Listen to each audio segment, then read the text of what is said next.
batu ginjal itu basically ya batu di dalam ginjal ya, di dalam saluran kencing. Nah, jadi batu ginjal ini bisa terbentuk karena satu bisa faktor genetik, Mbak Melia, bisa juga karena pola hidup gitu. Tapi basically ya multifaktorial, bisa ada gabungan dua-duanya itu gitu. Jadi kebanyakan bisa terjadi karena asupan makanan. Misalnya asupan makanan yang terlalu tinggi kalsium, terus kemudian minumnya kurang, sehingga garam-garam atau endapan di ginjal itu menumpuk dia. Terus misalnya pipisnya juga nggak sering ya, misalnya suka nahan-nahan pipis segala macam, akibatnya aliran urinnya tuh nggak lancar, sehingga lama-lama lebih banyak zat yang terlarut dibanding pelarutnya.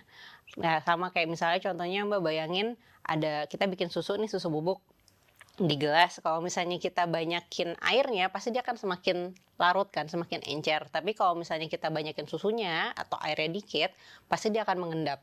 Nah, jadi basically endapan itu akan lama-lama bertumpuk, lalu menghasilkan jadi batu. Lama-lama dia mengeras, ditambah dengan misalnya ada infeksi gitu. Jadi semuanya memang multifaktorial, tapi basically dia bisa terbentuk di saluran kencing di ginjal, karena ginjal tuh kayak ruangan nih gitu. Jadi kalau misalnya ada tumpukan-tumpukan, pasti nanti lama-lama dia akan nutup, dia akan mengisi ruangan ini, akhirnya jadi batu ginjal.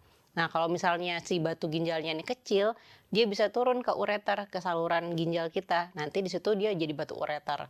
Bisa juga dia nanti turun lagi ke bawah ke kantong kencing, terus di situ dia jadi ya batu kantong kencing gitu. Atau kalau dia mau keluar tapi nggak bisa keluar nih, masih di saluran uretra yang menghubungkan kantong kencing sama dunia luar, itu dia jadi batu uretra gitu. Tapi basically semuanya biasanya terbentuknya dari ginjal dulu gitu.